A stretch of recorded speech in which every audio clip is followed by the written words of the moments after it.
that when I was grade 6, 2015, 2014, 15.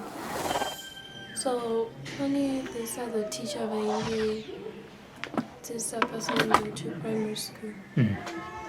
So, Bangotanga watching patients, Takuruma books, patients do this for me, do this for me, then this from my book, more and stuff. So, after that, there's this other day, Pawakanchi's storeroom. And then before look out to the storeroom. Like the storeroom, look at my books. In my students. So, while look at that all, Baba Pisa and Pizza. And then for Tanga Kundi, Bata. Vakabvisa hembe vakasara naked. Yeah, for salary naked. Ne brani pindi vakabvisa kuti vakasara nazvo. Everything. And then Baba Tanga Kundi pinira uniform yangu ingeni mapatana kandera. Patana mpisa. And then the Panda phones out Joinisa, what are you doing? She can say shh. Don't say anything and make sure that you won't tell anyone. And you can scream out.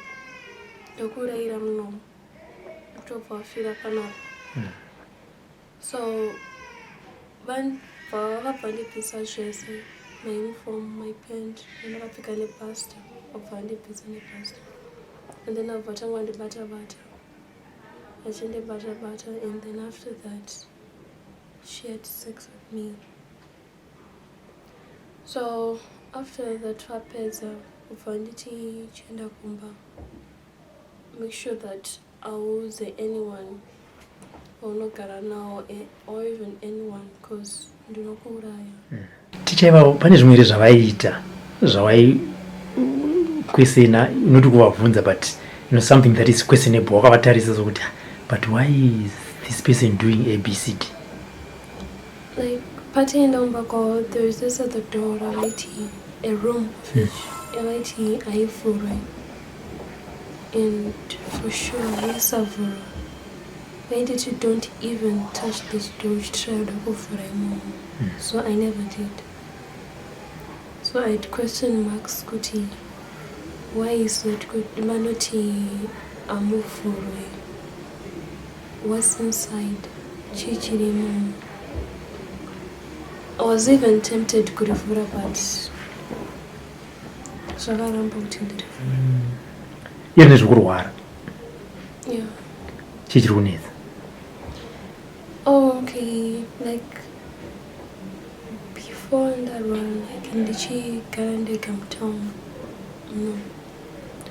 Ndakambaenda kune vamwe madzibaba so wenguva tsvuku abva ati uendawo ucharwara singaiti ucharwara uchirwadza nepawest pesa apa pablood pazasi peguvhu zvichibatanawo dai so and the sickness haisi kuzoperera ipapo chete ucharwadzwa futi nemusoro usingatomboiti abva andipa namoto rinogeza so the same thing yavakataura iyoyo that's the same thing zviri kuitika right now like ndakaenda mumaperiods and then day 1 ndakarwadzwa singaiti and then day 2 racho ndandabuda chinenge chinyama sort of chiflesh changobuda changoti hu so pachikabuda peve ndakatombopera simba so ndakunochinja pad ndandatoshona chitori podaiso so ndakavhunduka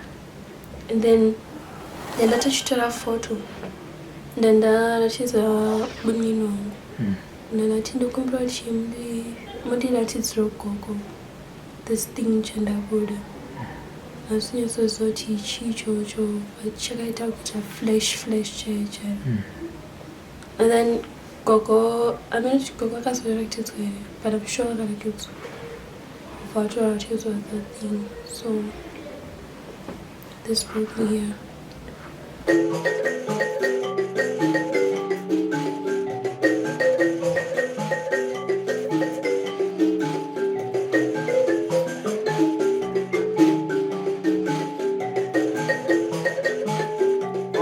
kana haisi pamazi asambe